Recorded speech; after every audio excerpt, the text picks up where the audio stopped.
This week on Painting Lines. Casper Ruud making the headlines this week, but not for tennis. He's a title contender if you were to ignore Alcaraz and Sinner. And I'm just wondering, can anyone stop these guys? Ready?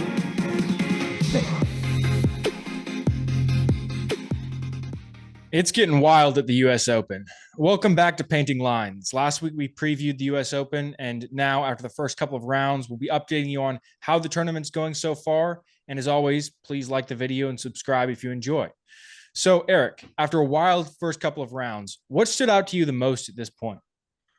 A couple of things, but first, that Musetti GMP match that we had previewed a couple of days ago, thinking that it was going to be a great first rounder, didn't really live up to my expectations. I was pretty disappointing. I know GMP did get a set, but after that, Musetti took care of him pretty easily thereafter. And I was just looking more into GMP, and he is ass at returning. I don't think has generated a single break point. He didn't generate any break points that match, and he only won the first set because it was in a tiebreaker.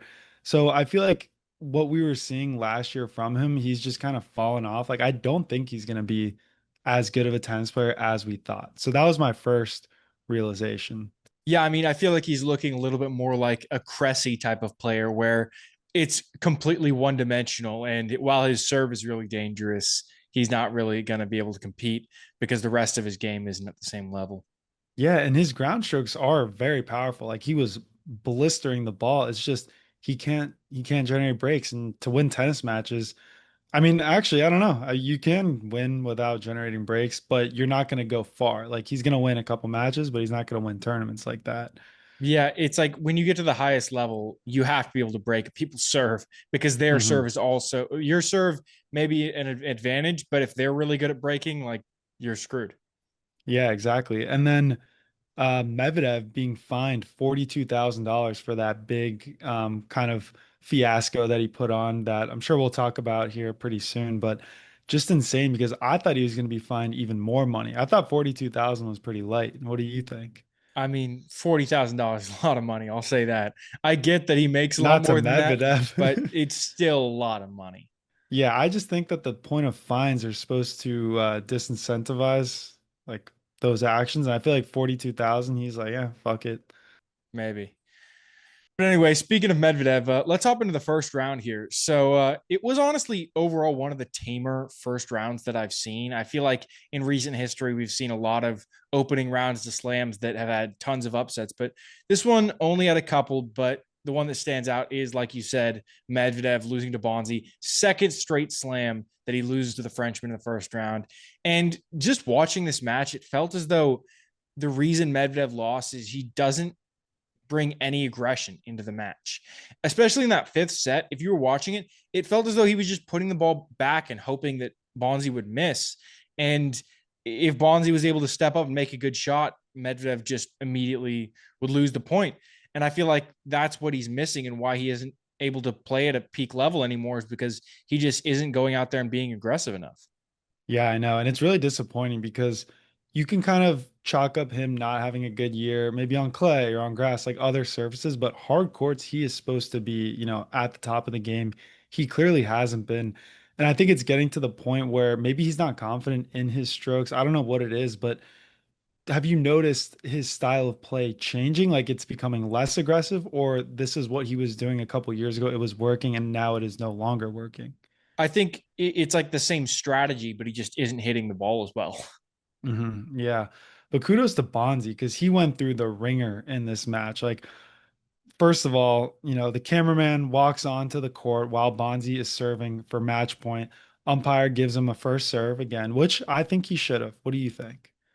Well, I mean, it's a very weird situation, right? Like you don't really see that very often, obviously, but I think if he'd already missed his first serve, he probably shouldn't get another one, right? Well, I think the point is it's too much time in between the first and second serve. Like if you're distracted, I mean, granted, it wasn't, a major distraction, but I still think it's a judgment call for the referee, and he made that call.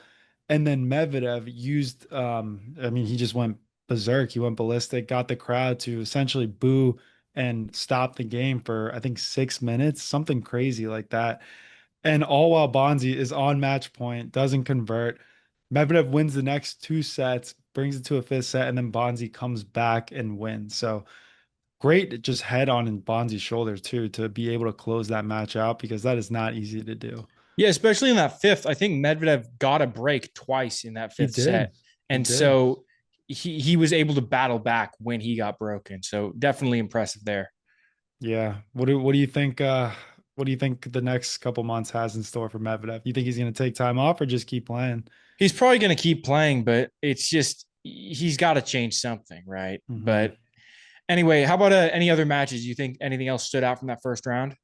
Yeah, I would say Fonseca Kecmanovic, because this was one that I was also highlighting on my radar. I do think that Kecmanovic maybe isn't as good as he once was. I still remember that Kecmanovic Alcaraz Miami Open match probably 4 years ago at this point.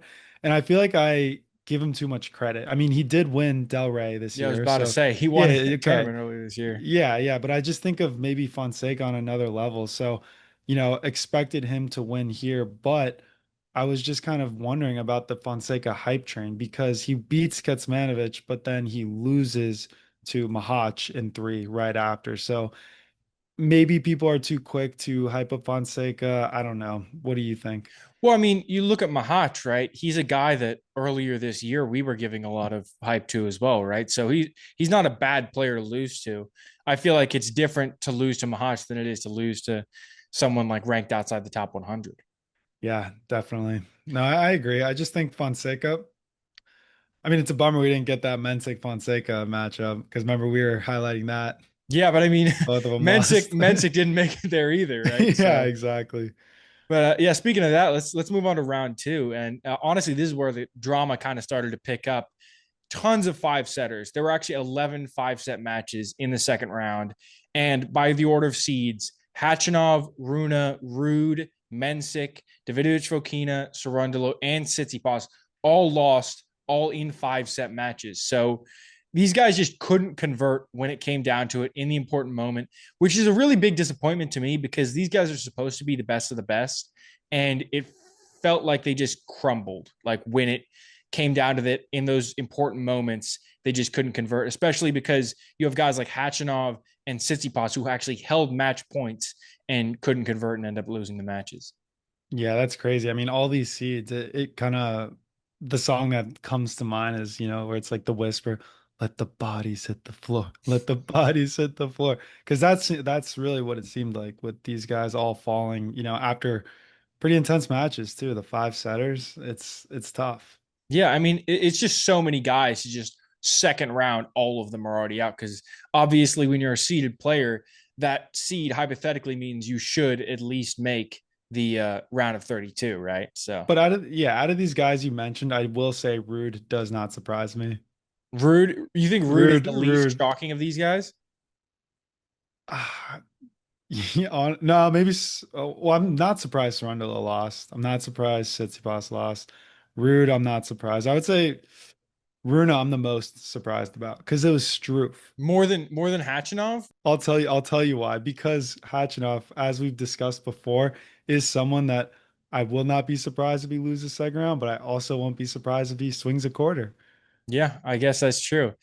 Uh, but then we also had a guy that escaped that 5-set scare, right? Because we had Tommy Paul versus Borges. This is actually my match of the week, so I'll talk about it a little bit more later. But nearly another top seed out, and he manages to break at a key moment in the fifth. And like those other guys, he was a player that had match points earlier in the night, and then this time for him, he was able to actually convert it in the end, but would have been another real big disappointment. Yeah, definitely. I was actually at the Open yesterday and I was at this match, but I was way up in Arthur Ashe, kind of to the point where I'd rather I left the match to go watch the Tsitsipas Altmaier match where I could be like courtside. And I was just thinking, all right, Tommy Paul's gonna win. It's not gonna be a great match. And then I didn't even check the score, but then after the Tsitsipas match, it was probably 12:30 at this point. I was tired. I was ready to go home. And then everyone's like, Tommy Paul's in a fifth set. Tommy Paul's in a fifth set. I'm like, oh, what do I do? Do I stay out in Queens till 2 a.m., 2:30 a.m., or do I get home? So I ended up deciding to go home, which I kind of wish I didn't because that match, those last couple games were just insane. And I'm glad Tommy swung it out because I know he's not 100% healthy. So I felt like it was kind of playing into that too, where, he could have fallen to Borges easily. Yeah, 100%. And then the last big moment, I think, from the second round was not even from a match. It was the fact that Draper ended up withdrawing, didn't even play his second round match. But this is just a massive bummer because he's a potential title contender outside of those top two guys. Like, if you were looking at guys that would be threats to win the tournament, if you're ignoring Alcaraz and Sinner, he's right up at that top of that list. And now he just pulls out, doesn't even try to play the second round match, which I'm not really mad about, right? Because it did allow them to kind of shift the schedule around. You got guys that got to play in prime time instead, but it sucks that he's not in this tournament still. Yeah, he just signed that massive Viore deal too. Left Nike, signed Viore, and then pulls out first tournament with them. Yeah, what do you think of the Viore look? I'm not a huge fan. Yeah, I I, did. I Some don't people like. really liked it, and I was like, it kind of is just like a brown shirt. I was gonna say I'm not a big fan of the athleisure wear, like into like the Lululemon, the Viore. It's just kind of basic. Like there's no X factor to it. It looks like they're going to yoga class in like Yeah, Southern California yeah, and drinking exactly. their Erewhon smoothies. 100%, 100%. But yeah, but you did mention this earlier. You said he's a title contender if you were to ignore Alcaraz and Sinner. Well, Major key if you were to ignore Alcaraz and Sinner, because maybe a semifinal contender. I feel like that's the way you have to look at it, though, right? It's like in the peak of the big three era, you're probably looking at like, hey, these are the top guys outside of the big three. Hey, here's all the guys you think could maybe make a deep run outside of the big four, right? That's Yeah. the way you have to look at it. Otherwise, it's like, well, we know who's pretty much going to be in those last 3 or 4 spots. Yeah, yeah. Just tough all around for the tournament, I think, because Draper does pull a lot of fans. And you had said they were able to switch around, do some other primetime matches, but lucky for Zuzu Bergs, who just gets, another check and then a walk into the next round. Yeah, I mean, always nice to get that extra massive paycheck, like you were saying. But Oh yeah. anyway, let's get into the third round here. So that started today, and it's actually ongoing right now. We have matches happening as we speak. I know Djokovic is in a fourth set right now, but matches that already happened. We had Tiafoe out in 3 sets versus Struff. I feel like it's just a bummer for him and so much for that U.S. Open magic, right? Yeah, I know. This was huge because, we had talked about this before. Tiafoe's face is literally plastered everywhere in New York City. And he's lived up to it the last couple of years, semifinals, quarterfinals. And, now he's all over and just deflates. Like, I feel like to go out to a guy like Struff normally would be it would be bad. But right now, Struff is playing out of his mind. He's beaten Runa. Now he beats Tiafoe. Let's see, what is he, like 36? I feel like he's older than people think. So he may have one last run in him. Yeah, I mean, I agree. I think you got to give Struff some credit that he's playing very well, but still, I mean, he kind of got dominated there if he loses in 3 sets. And he's definitely a guy that was expected to win that match, even if Struff did just take out Runa. Yeah, that's true. That's true. Struff must be riding high right now. He's like 100%. he's playing on borrowed time essentially. Exactly. Exactly. I mean, speaking of guys who are playing on borrowed time, we got Manarino still in the tournament. He takes out Shelton today. I mean, obviously Shelton was injured, ended up retiring with a shoulder injury in that match, but still massive for Manarino to make it this far, kind of out of nowhere. Was not having a great year, and then comes in, beats Griekspoor in the opening round, then beats Jordan Thompson, both of whom were probably pretty heavy favorites. I didn't look at the odds before, but I would assume heavy favorites. And now he's coming in to play Lehechka in the round of 16. And honestly, if either guy wins, it's going to be a kind of strange situation to see them that far in the tournament. I definitely didn't expect Manarino to be there, but even for Lehechka, was not the expectation for him to be in the quarters. Then again, if he does make it, it's probably one of the easier paths or easiest paths you could have to make it to the quarters, given the fact that he hasn't played a seeded player. Yeah, that is wild. And just going back to Manarino, I was watching that Manarino Shelton match today, and it's just insane how slow he hits the ball.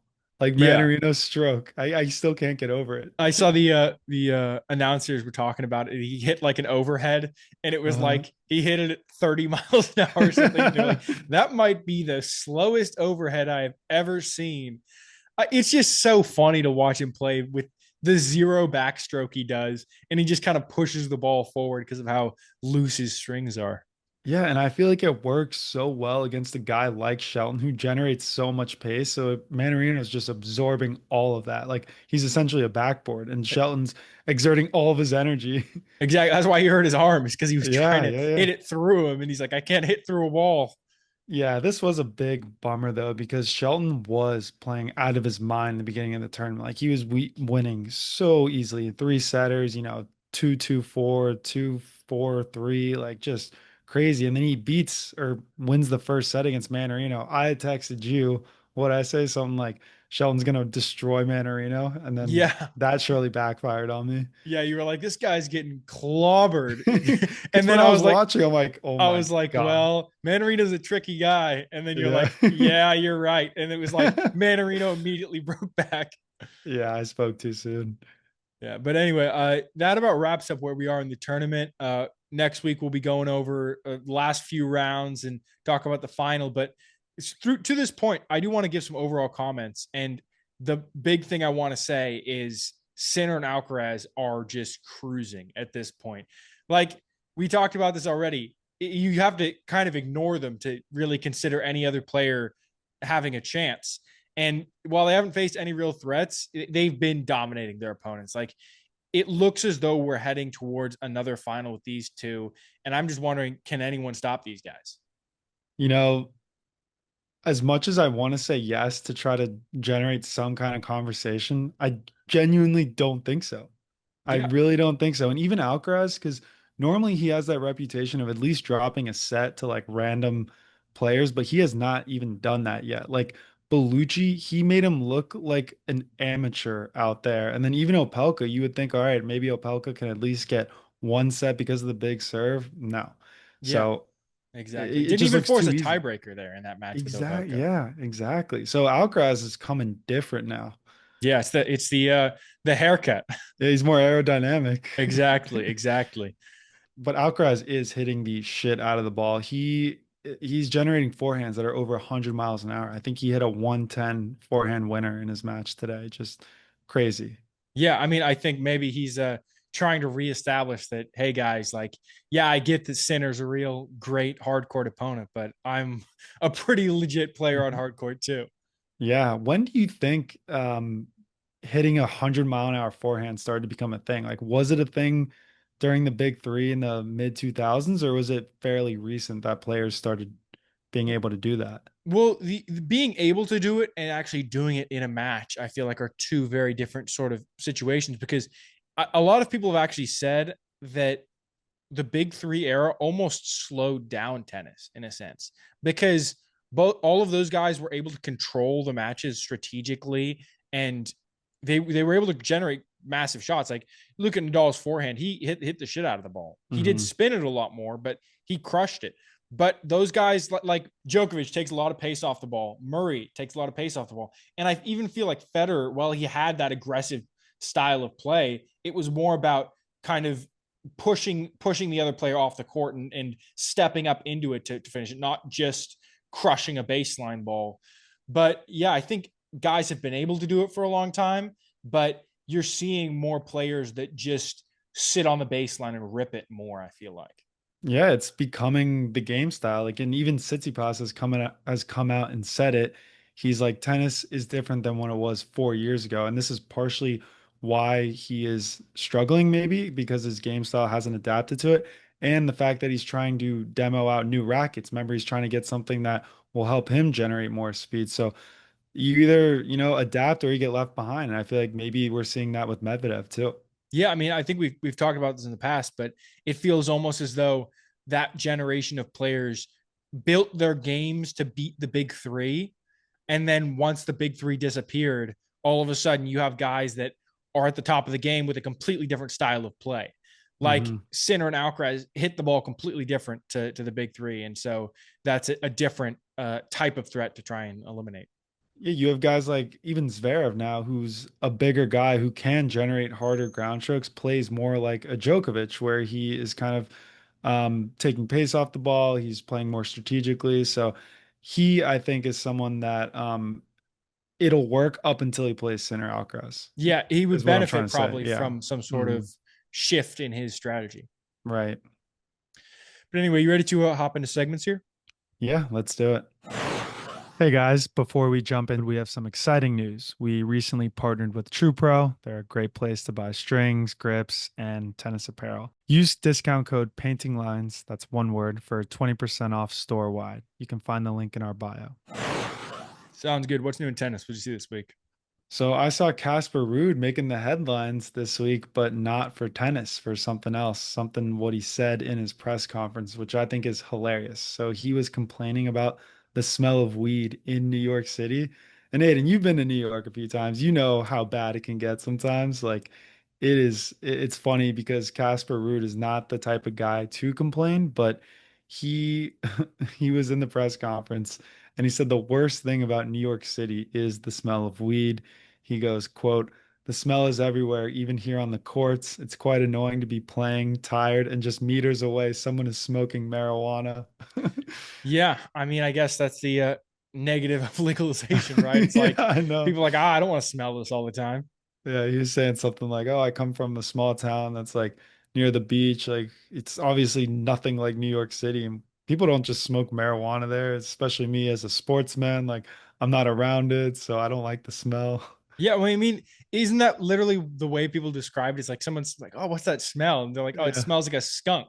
It's like Yeah. Yeah, clearly yeah. that's not the smell that you really want to be permeating your city. But Yeah, I know. I guess I'm on his side in terms of not great to have that smell everywhere. But I guess you can't stop people, right? Yeah, and you want to hear the most New York thing ever? What?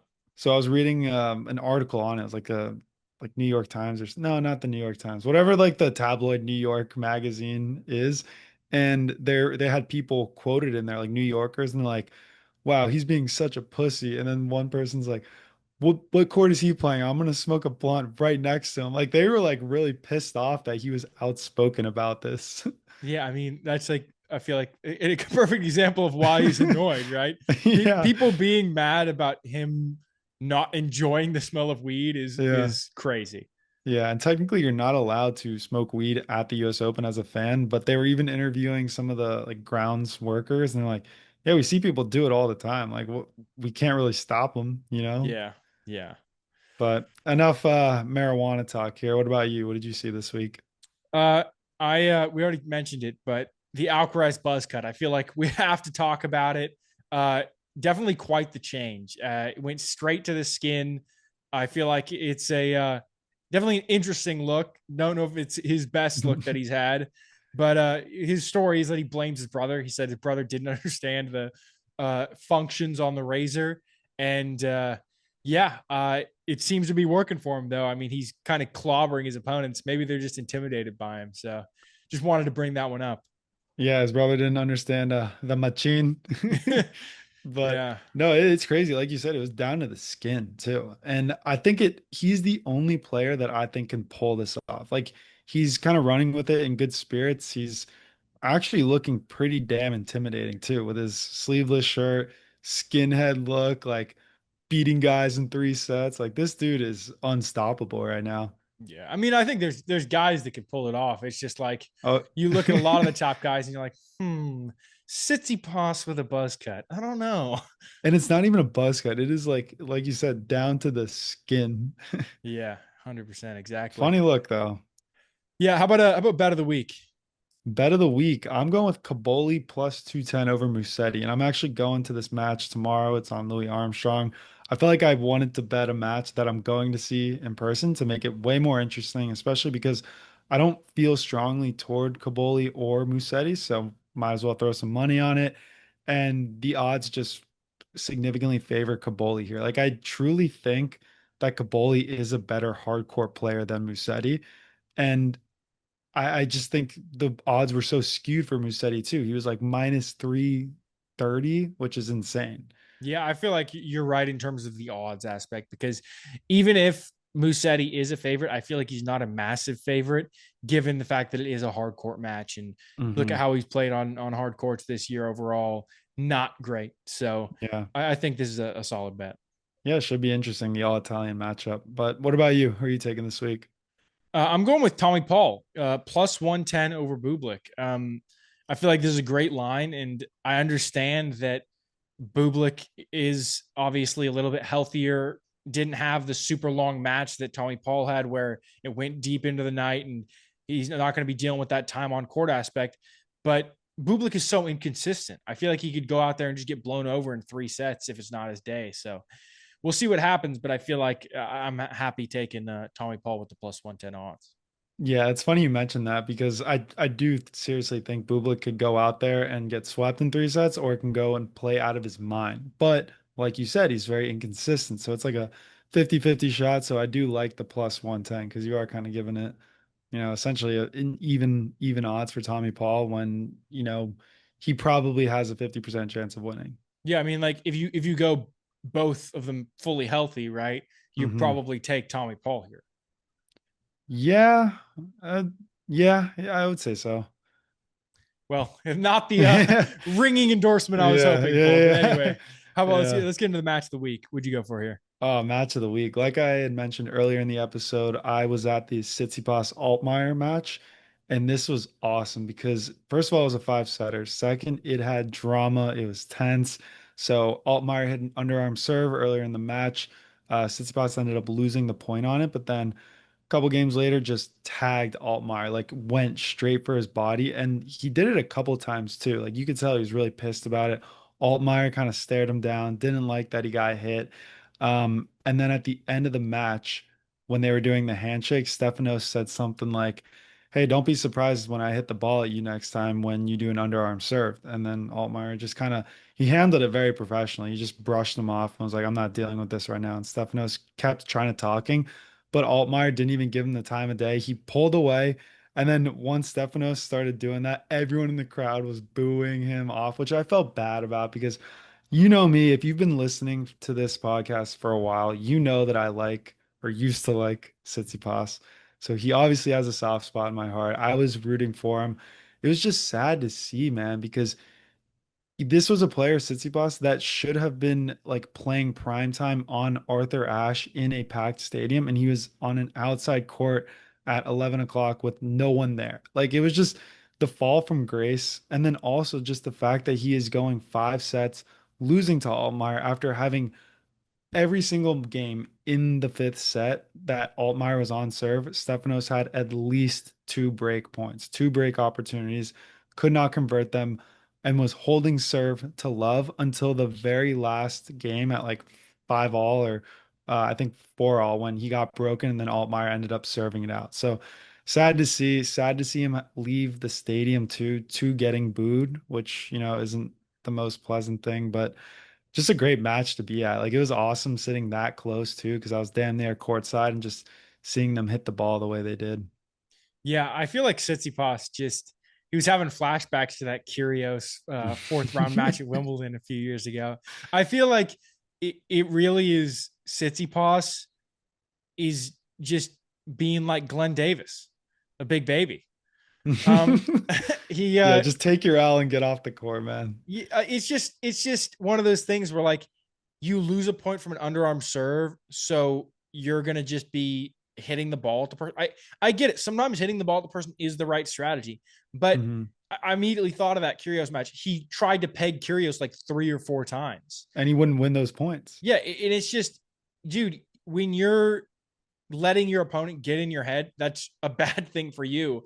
And then complaining that he hit an underarm serve and won the point. What are you mad about? He did a strategy that worked. Are you going to get mad at everyone the next time they hit a drop shot? Can he no longer hit an overhead? What's the complaint?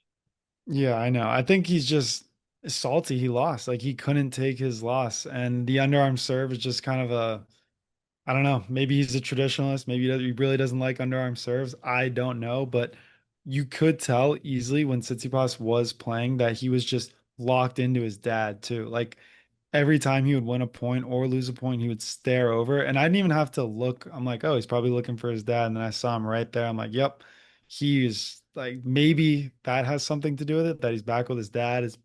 He's mentally unstable right now. I don't know. Yeah. Just not great to see from him. Yeah, hopefully he can pick it up. What about you, though? What was your match of the week? Like I mentioned earlier, I'm going with Paul versus Borges, close 5-setter. And I think it's just one of those ones where you got to respect Paul's ability to stay in the match. Had match points in the third set and couldn't convert. And then he had to play 2 more hours before he eventually won the match. And while it is a great win to deal with that mental toughness and deal with that mental situation to be up and be almost done with the match and then have to play another couple of hours, it is a big negative for his tournament run, given that fact that now he is going to go and play against Bublik.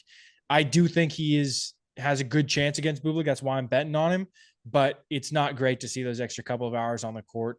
And then just a crazy match point as well. I felt like it looked like he was out of that point, and then he hit a great passing shot on the run, blasted it right at Borges, and Borges couldn't get enough on that backhand volley to get it over the net. So just a great match point and a great match overall.